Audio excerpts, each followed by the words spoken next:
There is a notion common to folkloric traditions all over the world, which holds that certain special places are inhabited by little elusive people endowed with preternatural power.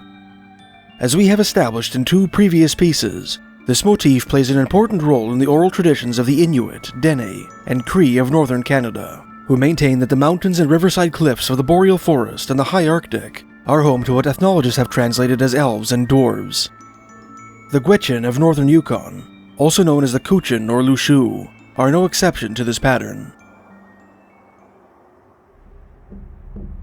One of the first ethnologists to document the Gwich'in belief in little people was Father Emile Petitot, a French oblate missionary who lived among the Dene of Great Slave and Great Bear Lakes in Canada's Northwest Territories in the mid-late 19th century.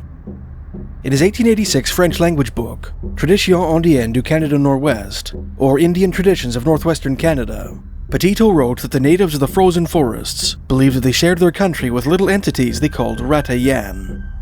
The Ratayan, he wrote in French, were very small men who swarmed in the country they inhabited. It was very difficult to get rid of them, because when you wanted to get rid of them, they covered themselves with a large shield, under which they disappeared.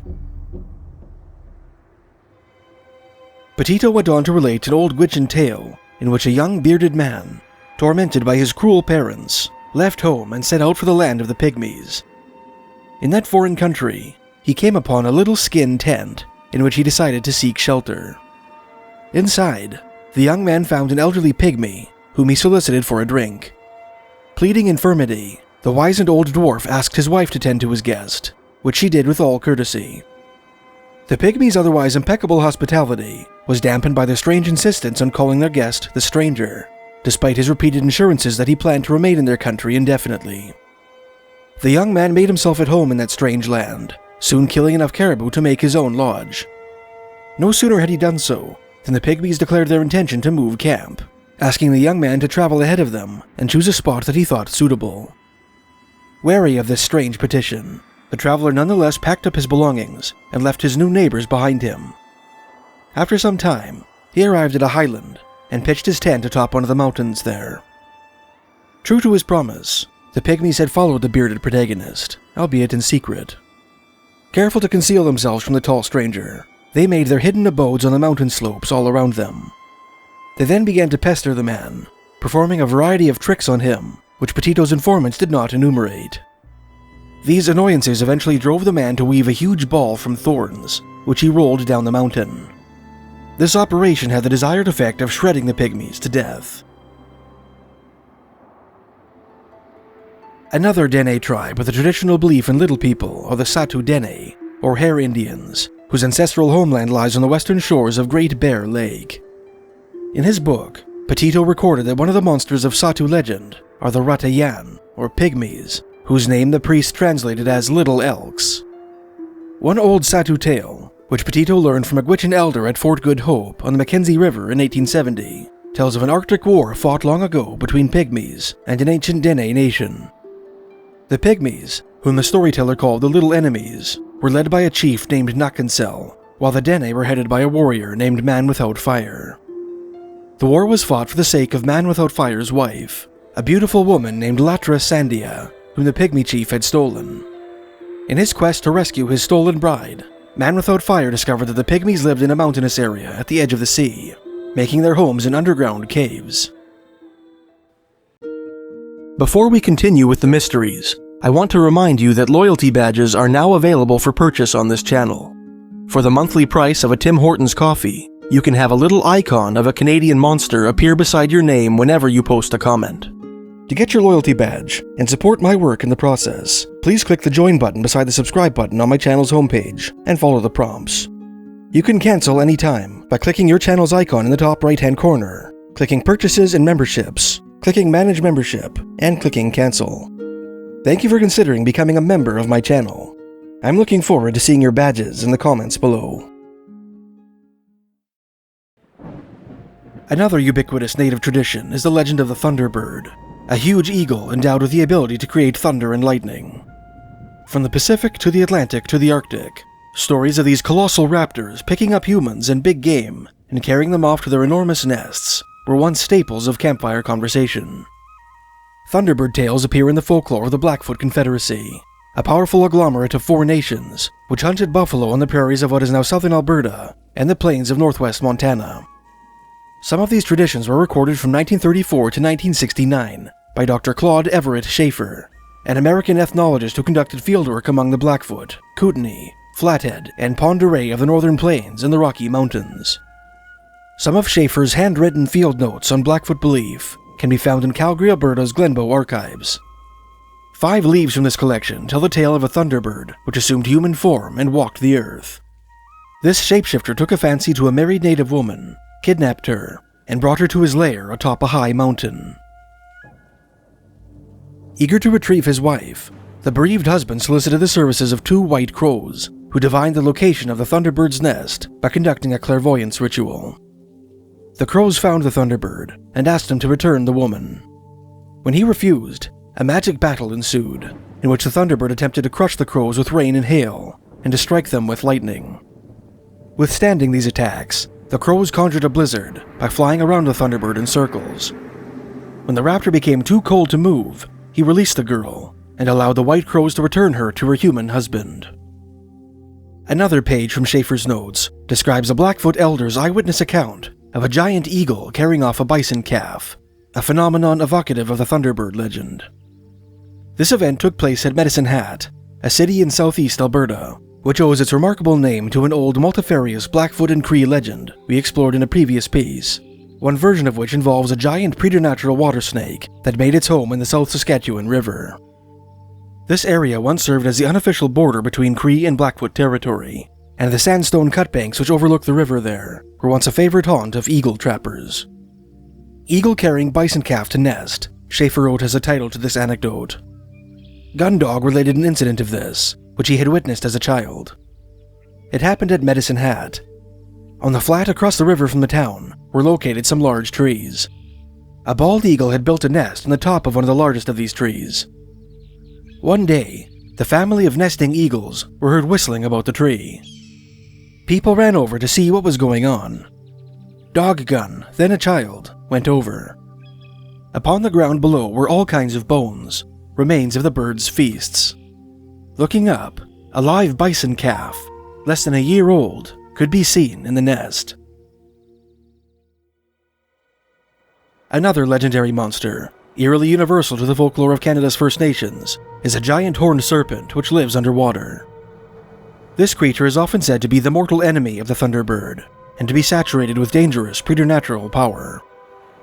In Canada, this monster is perhaps best known as the Sissi-Oodle, a name given by the Kwakwaka'wakw of northwestern Vancouver Island to a huge 2-headed snake supposed to live in the Pacific Ocean, often depicted in paintings and carvings with a humanoid face at its center.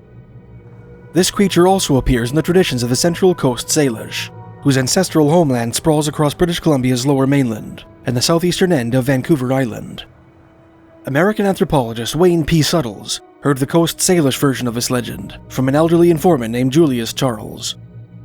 After describing the significance which various regional animals held for his people, Charles said the following in reference to the encyclopedia in which the animals were listed. "There's another animal you haven't got in there. They used to be around here, but they've become pretty scarce, and the white people have never caught one and put it in a zoo.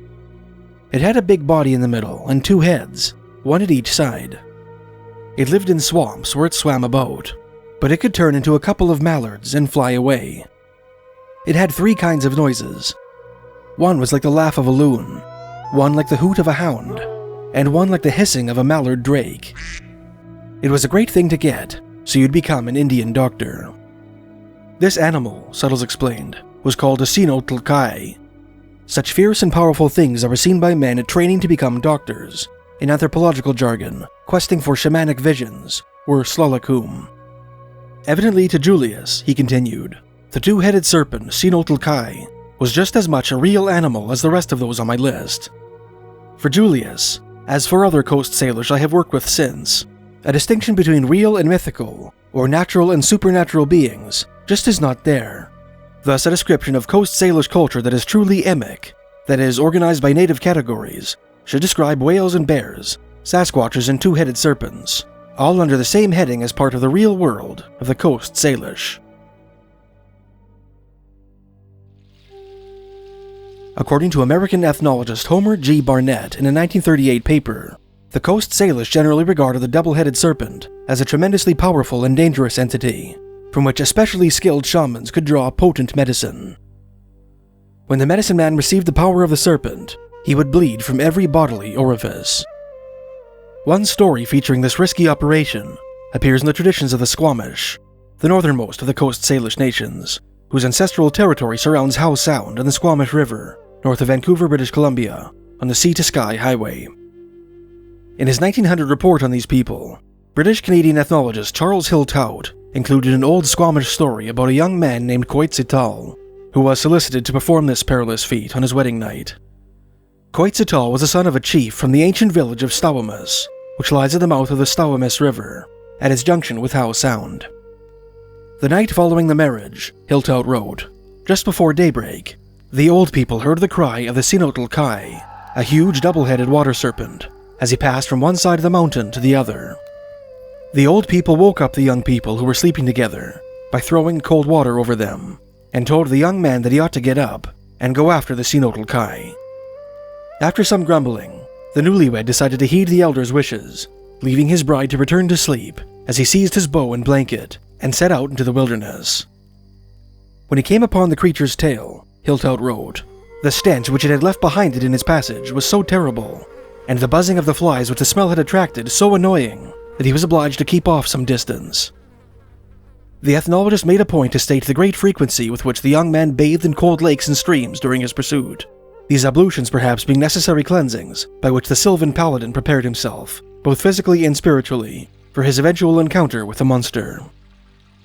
In time, the groom came upon the serpent, which had sprawled itself across a small lake, resting its head on one shore and its tail on the other. It appeared to be testing the lake to see if it would make a suitable permanent home. Knowing that the water of the lake was unsafe to touch, he went out into the woods and found another pool in which to bathe. After washing himself, he returned to the larger lake and watched the monster for what seemed to him a period of 2 days. Unbeknownst to the groom, the snake exuded a power which warped the fabric of time. What seemed to him 2 days was in fact an entire year. On the second day, the snake wriggled out of the lake and resumed its journey through the coastal rainforest. It dragged its immense body to a succession of small lakes, which it respectively tested and deemed unsuitable for habitation. All the while, the creature was followed by the young man, who continued to bathe himself throughout the course of his pursuit. At last, Hill Tout wrote, the serpent came to a lake large enough for it to swim about in. Into this, the Sino'tlkai dived. On the edge of the lake, Quetzalcoatl built himself a house and watched the serpent, which from time to time came to the surface of the water to disport itself. One night, the young man dreamed that he was out on the lake in a large canoe, armed with 2 heavy spears fashioned from resinous pine wood. The serpent surfaced, and the young man drove his weapons into its heads with all his might, killing it. When he awoke, Quetzalcoatl decided to build the canoe and spears from his dream. When he had accomplished those tasks, he launched his big vessel and, equipped with 2 heavy spears, paddled out into the lake. The serpent was not visible at the time, Hill Tout wrote, so he allowed the canoe to drift about as it would. By and by, the serpent came to the surface again, at some little distance from Quetzalcoatl. He at once paddled quietly towards it. The serpent's 2 large heads were now raised in the air, with its great mouths agape. When it opened its mouths, it was like the opening of 2 fiery ovens, and the cries it made on these occasions were exceedingly terrifying. Quetzalcoatl paddled towards the nearest of the heads, and struck it just at the junction of the neck with one of his spears, which remained sticking in it. He then hastily paddled towards the other and did the same with it, and the serpent sank to the bottom of the lake. Quetzalcoatl thereupon went into a trance and remained in that condition for some time. While he was in this state, the water of the lake rose up and carried him to the top of a high mountain. When he came out of his trance, in which he had learned many secrets and much strange knowledge, he looked intently at the water, which immediately began to sink, and in a little while the whole lake was dry. The groom descended the mountain and found the great serpent's bones lying in the lake's dry bed. They were now clean and free from flesh, the ethnologist wrote, and some of them were curiously shaped. Some had the form of swords, and some of blanket pins or brooches. He took possession of 2 of these, one of the sword kind and one of the brooch kind, and returned to his house on the edge of the lake. Having now accomplished his task, he determined to return home. On his homeward journey, CRYPTID discovered that he could kill an entire herd of mountain sheep by simply waving his snake-bone sword at them, and that the power he had received enabled him to easily carry the many skins of those sheep on his back. He later came to a strange village and killed all its inhabitants by waving his sword at them, causing them to die and shrivel up like dead leaves. Then, using the occult knowledge he had received in his trance, he concocted a potion from the herbs of the forest and restored the villagers to life. Out of fear and gratitude, the villagers presented CRYPTID with a new wife. The medicine man repeated this procedure at all the villages that lay between him and his home, collecting a small harem in the process. He did the same to the villagers of Squamish when he reached that village at the end of his journey. Upon learning that his first wife had taken another husband in his absence, he refused to bring her back to life. Hilltelt records that CRYPTID went on to become a great chief of the Squamish, and that his people never went hungry on account of the ease with which he could hunt with his snake-bone sword. Tales of the double-headed serpent also appear in the folklore of the Katzie, a division of the downriver Hulkamalum, whose traditional homeland lies in the vicinity of Pitt Lake, Pitt River, and the Fraser River near Pitt Meadows and Maple Ridge. In a 1955 essay, the aforementioned anthropologist Wayne Suttles included 2 Katzie stories featuring the serpentine monster. The locations referenced are New Westminster, a British Columbian city in the Greater Vancouver area, which lies between Burnaby and Surrey, and Herring's Point, the former residence of New Westminster pioneer Samuel Herring, which, according to a website dedicated to this very subject, lay on the southern banks of the Fraser River, not far from Surrey's Bridgeview Park. A youth from New Westminster, Suttles wrote, went to Herring Point and set up a blind of fir boughs for shooting ducks. As he lay in the blind that evening, something that quacked like a mallard came skimming over the water. He shot it in the neck with his arrow. Instantly, it raised its body. It was not a mallard, but a 2-headed snake, nearly 20 feet long and as thick as a large log. The youth fell to the ground.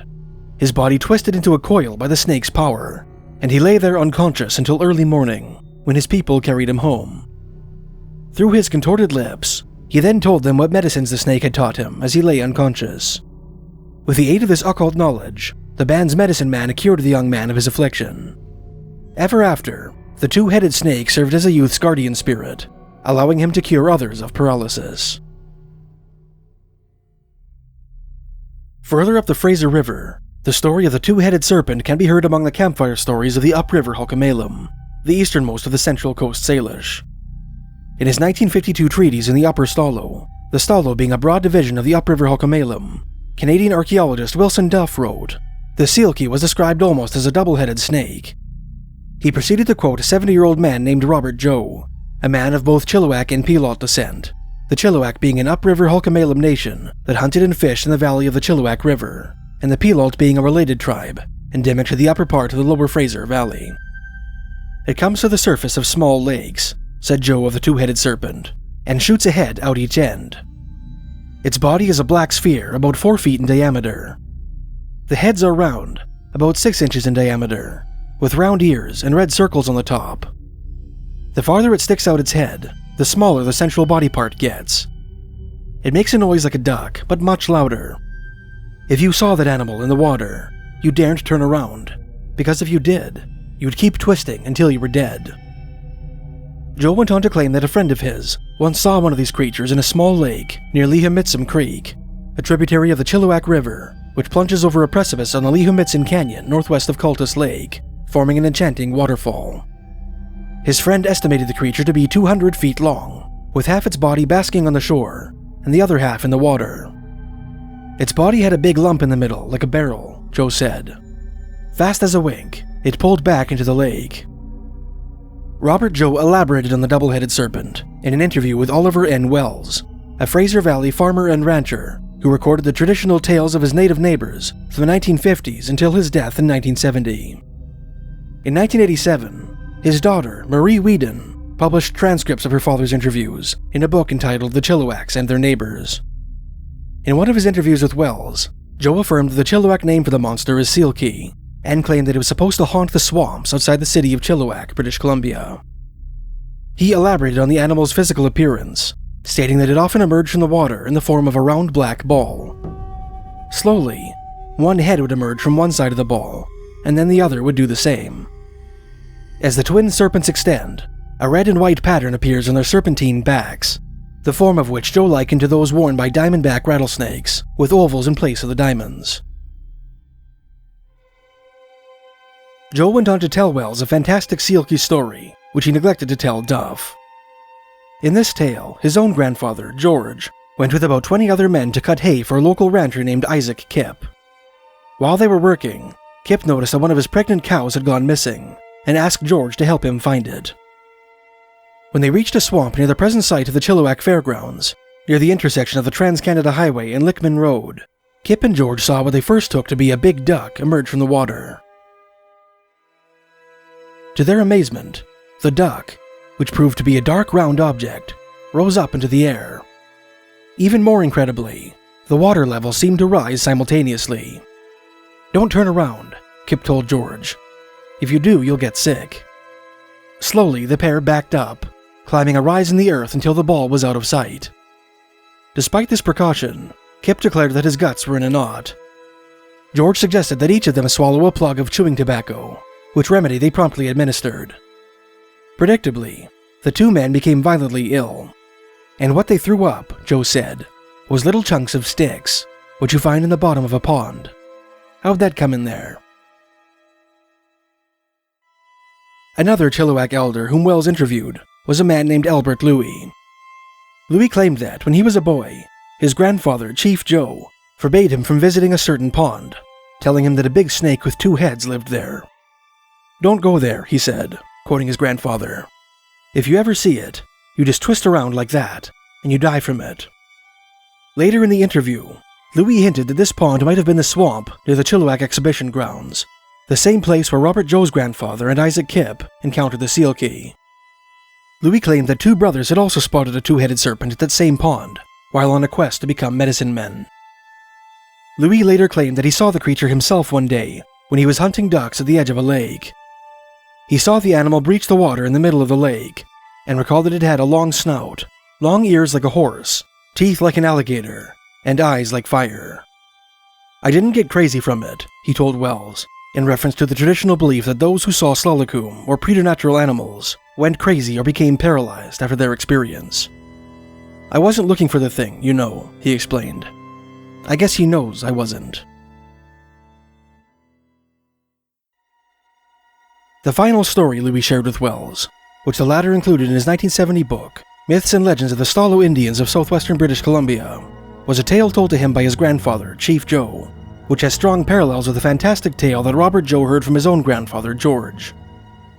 The old man told his grandson that he had been hunting east of Chilliwack, at a pond near what is now Prest Road, when he heard a sound like a flying duck, heading in the direction of the water. When he got to that lake, Louis said, he found out it wasn't a duck. He said it was just like a big tub, floating. Chief Joe stared in horror as a head emerged from this flying tub and began quacking like a duck. Soon, another head emerged from the other side. How that thing could fly, I don't know, Louis admitted, but the Indian said that thing could fly from lake to lake. I don't understand, but that's a great thing, you know. If you tell a white man, he wouldn't believe it, you know, but my grandfather, Chief Joe, saw it twice. It came right over him, and it came down onto the lake just like a boat. He said it was just like a tub. Then one head came up, and it started talking like a duck. Then the other head came up, like a duck's head on a long neck. That's a Sino'tlkai. That's what they call it.